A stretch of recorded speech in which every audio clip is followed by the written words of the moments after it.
Electronic বা social মিডিয়ার মাধ্যমে কোনো ধরনের মিথ্যা প্রচারণা, গুজব, অতিরঞ্জন কোনো কিছু ঘটাতে না পারে।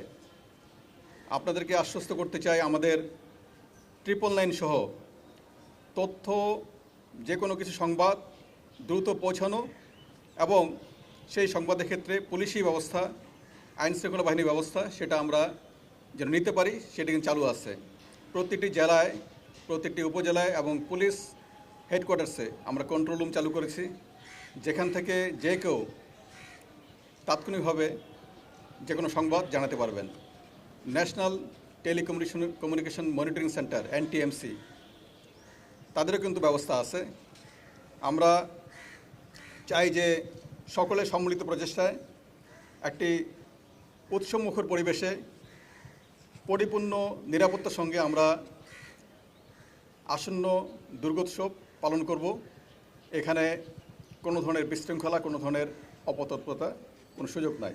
আমাদের 31,500-এর বেশি পূজা মণ্ডপ, সেখানে পূজা উদযাপন করা হবে। এবং আপনারা শুনে খুশি হবেন, ঢাকায় কিন্তু পূজার সংখ্যা বেড়েছে, পূজা মণ্ডপের সংখ্যা। ঢাকায় 7টা বেড়েছে, তাই না? ঢাকায় যে পূজা মণ্ডপ ছিল, সেখানে যা ছিল আগে তার থেকে 6টি পূজা মণ্ডপ বৃদ্ধি পেয়েছে। সুতরাং এটা এই কমা বাড়ার সঙ্গে অন্য কোনো কিছু জড়িত না। জঙ্গি তৎপরতা করবে বা ISI বা অন্য কোনো সংগঠনের ভাব আদর্শে চলবে, সেটার কোনো সুযোগ নাই। ইতিমধ্যে আপনারা দেখেছেন যে হিজবুত তাহরির, এটা নিষিদ্ধ সংগঠন, তার যে মূল সমন্বয়ক, মিডিয়া সমন্বয়ক, তাকে আমরা গ্রেপ্তার করেছি।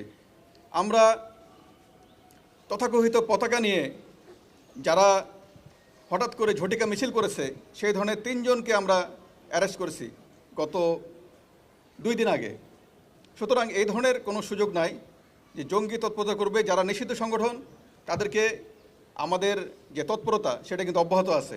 আমরা সকল সময় ঝুঁকিটা পর্যালোচনা করি এবং ঝুঁকির ক্ষেত্রে আমরা দেখেছি যে সেই ধরনের কোনো শঙ্কা, নিরাপত্তা শঙ্কা, এটা আমাদের কাছে কোনো ডেফিনিট কোনো কিছু নাই।